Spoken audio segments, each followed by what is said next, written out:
He couldn't bring himself to listen.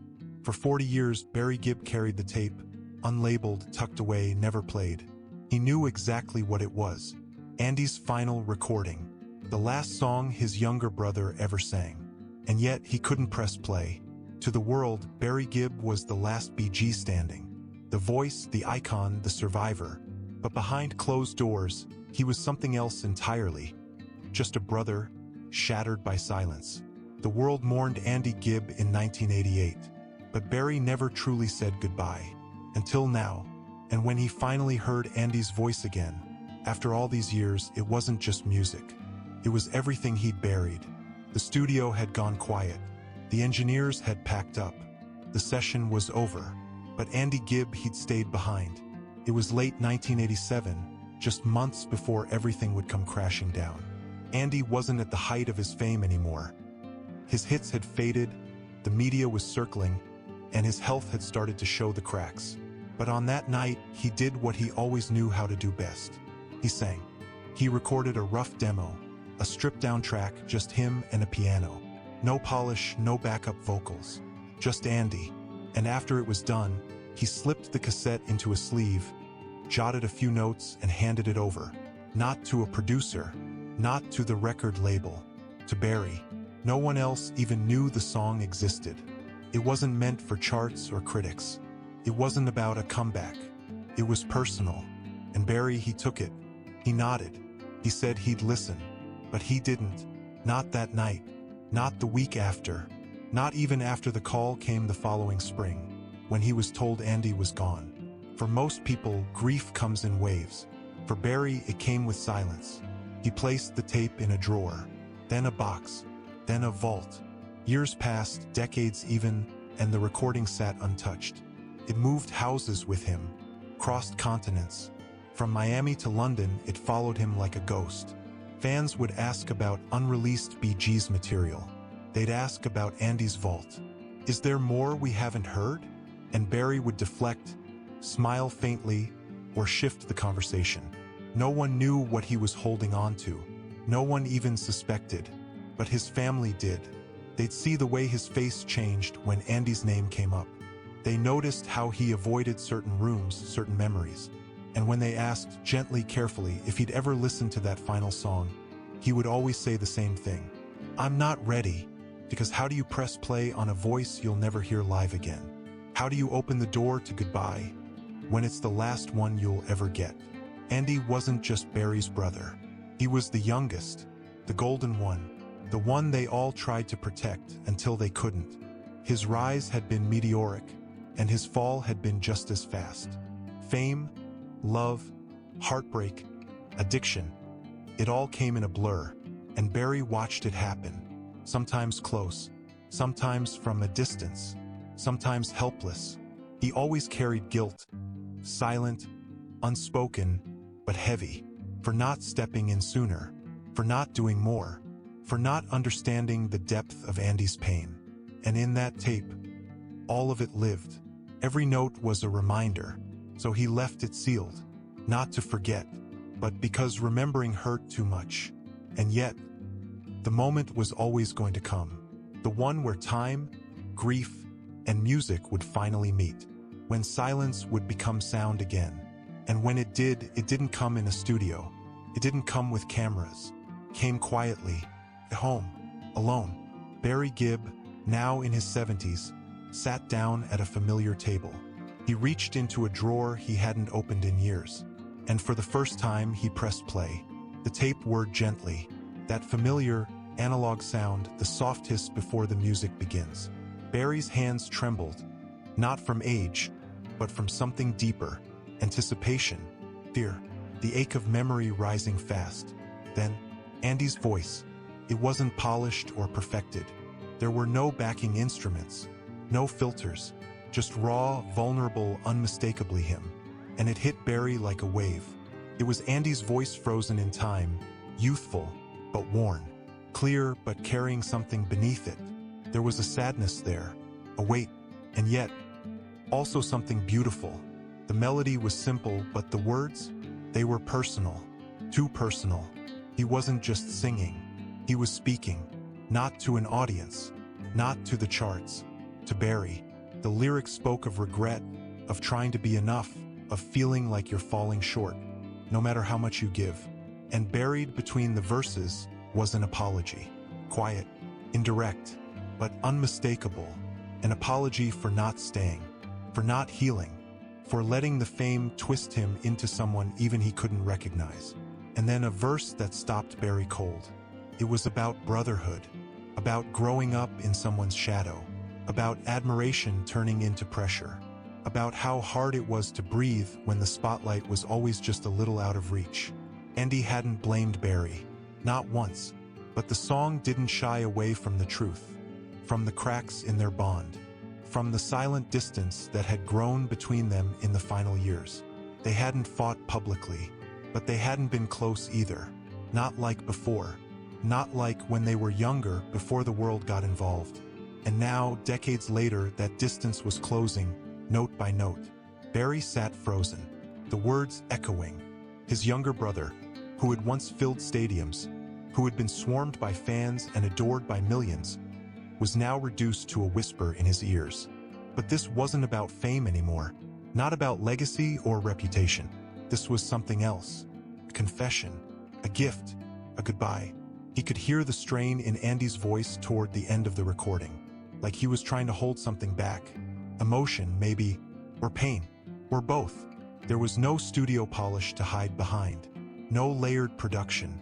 It was just the truth. And Barry, he broke, not with loud sobs, but with quiet collapse, shoulders shaking, eyes blurred, the weight of 40 years crashing in all at once. Because that song didn't just bring Andy back. It brought Barry back to the moment he lost him, to all the things left unsaid. And then the recording ended.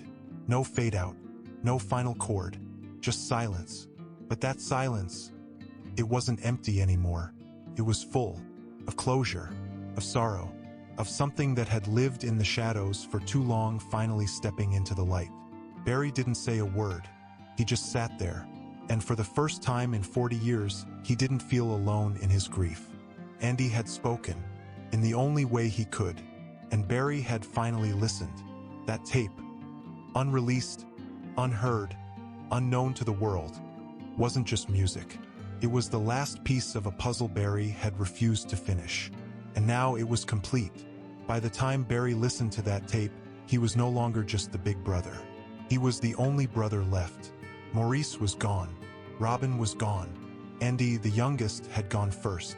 And Barry, once one voice among four, was now the lone thread holding the Gibb legacy together. He had carried that weight for decades. At award shows, in interviews, even on stage, he smiled. He told stories. He honored their memory. But underneath all of that, he was a man haunted by outliving them all. Each time a brother passed, it wasn't just loss. It was disorientation. The dynamic they shared, their teasing, their harmonizing, their private shorthand, was something only they understood. And now, there was no one left who spoke that language. When Andy died in 1988, Barry was devastated, but it came during a time of personal chaos. Andy's decline had been fast, complicated by addiction and heartbreak. And in the years that followed, Barry buried himself in work, in protecting the Bee Gees' name, in honoring his younger brother's reputation without lingering too long on the pain behind it. He kept the stories light, the memories glossy, and the truth, especially the guilt, he kept to himself. But that silence chipped away at him, because Barry hadn't just lost a brother. He'd lost a second chance. He and Andy were estranged near the end, not in a hostile way. There were no headlines, no fallouts, just quiet distance. Barry had tried to help. He'd begged Andy to take his health seriously, to let people in. But Andy was spiraling, and part of Barry had pulled back to protect himself and his family. And for years, that decision haunted him. Fans often saw Barry as the anchor, the strong one, the level-headed brother who carried the group through decades of fame. But even anchors get tired. And as each brother passed, Barry was forced to relive that loss all over again. Every funeral felt heavier. Every tribute a reminder of what wasn't said in time. By the time Maurice died in 2003, Barry could hardly bring himself to speak publicly. When Robin followed in 2012, it was like the lights finally dimmed. And through it all, the one constant, the one ghost was Andy.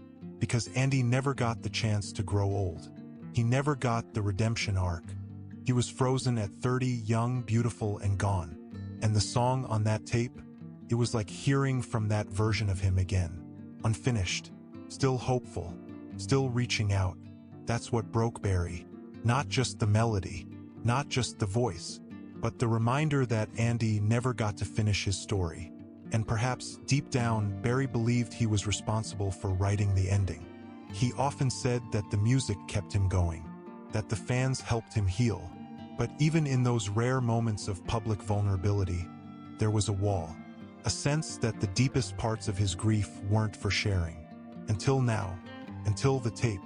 Because listening to Andy's last song wasn't just an act of remembrance. It was an act of forgiveness. For Andy, for the past, and maybe for himself. For someone who lived his entire life in the spotlight, Barry Gibb has always been remarkably protective of the sacred things. His family, his grief, and above all, Andy. The public had mourned Andy Gibb. Tributes poured in. His music saw a resurgence. Old performances were replayed.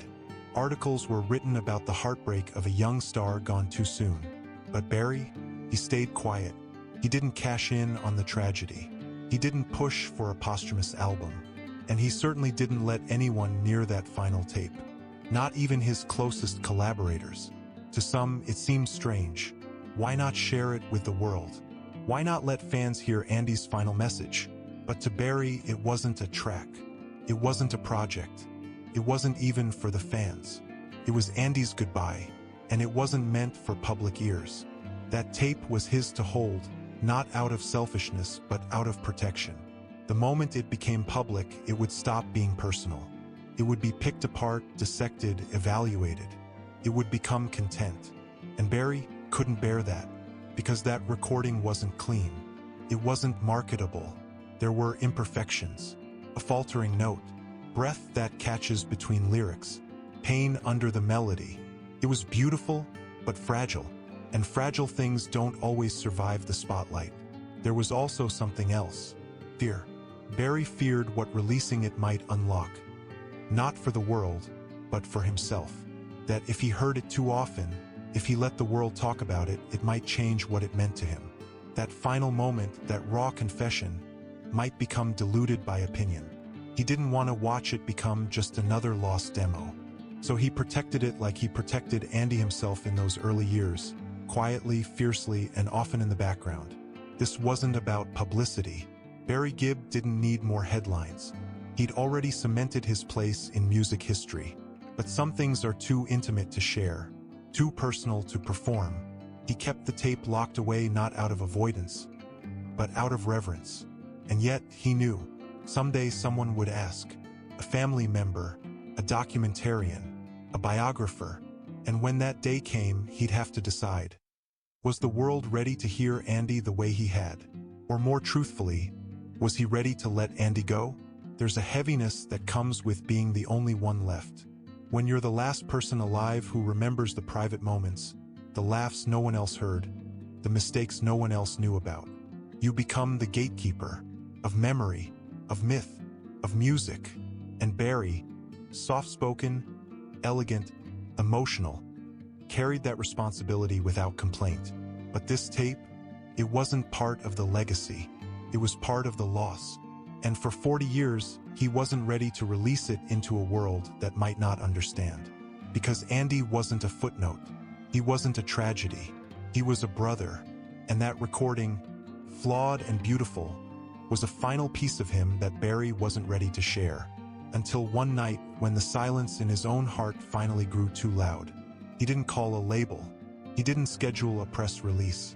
He just sat down, pressed play, and listened, not as a BG, but as a brother, saying goodbye. The morning after Barry listened to Andy's song, the world didn't shift. There were no headlines, no statements, no announcements, but something had changed, something only those closest to Barry could sense. He moved differently, quieter perhaps, but lighter. For decades, Barry had walked with a silent burden. The unspoken what if that follows anyone who outlives the people they love most. What if I had called more? What if I'd visited? What if I'd said the right thing at the right time? He'd carried those questions through every stage of life, through every Grammy, every reunion tour, every quiet Sunday morning. And the tape? It was the heaviest question of them all. But now, it had spoken, and Barry had listened. What surprised him most wasn't the pain it stirred. It was the peace, because for the first time, he felt Andy wasn't frozen in memory anymore. That voice, young, flawed, heartfelt, had allowed him to grow again in Barry's heart. No longer a ghost, but a presence. And letting go didn't mean forgetting. Letting go meant finally forgiving himself for all the things he thought he should have done. It meant allowing Andy to be more than just a loss. It meant remembering the laughter, the wild energy, the joy Andy brought into the room, and not just the tragedy that took him out of it. Barry didn't tell many people he'd listened. A few family members knew, one or two close friends, and that was enough, because in a world obsessed with content, Barry still knew the value of keeping something for yourself. That's why he never uploaded the track, never announced it in interviews. Even today, most fans don't know it exists. It's not online. It's not archived publicly. It's just a memory, preserved in magnetic tape and one man's heart. But quietly, behind closed doors, Barry began to talk about Andy more. Not as a lost star, not as the brother who died too young, but as the kid who made them all laugh. The one who danced through rooms barefoot, who wrote songs in the middle of the night, who wore his heart a little too close to the surface. He talked about how Andy would sing just to fill silence, about how he idolized his older brothers, about how deeply he wanted to be taken seriously, not just as the cute one, but as a real artist. And for the first time in years, Barry's eyes would shine with something new when he mentioned Andy. Not just sorrow, but pride, because that final tape proved something that no chart position ever could. Andy had something to say, and he said it with everything he had left. And Barry, he finally heard it. Maybe someday the world will too. Maybe the recording will be released. Perhaps after Barry's gone. Perhaps as part of a future tribute. But if that day comes, it won't be a music story. It will be a love story. The story of a brother who waited 40 years to listen. And when he did, it healed something in him he didn't even know was still broken. Not because the song was perfect, but because it was Andy. And that was all Barry ever needed to hear. Some stories don't need a spotlight. Some goodbyes don't need to be shared with the world. And some songs are meant for just one listener. Barry Gibb never expected to be the last one standing. But in the silence left behind by his brothers, he found something few ever do. An unfinished melody that became a final connection. He didn't release it. He didn't promote it. He just listened. And in doing so, he gave Andy what he never got in life. To be heard fully, honestly, and without judgment. It wasn't a performance. It was a whisper across time. And now, Barry carries it in his heart. Not as a wound, but as a comfort. Not as regret, but as closure. For more emotional stories, check out this video.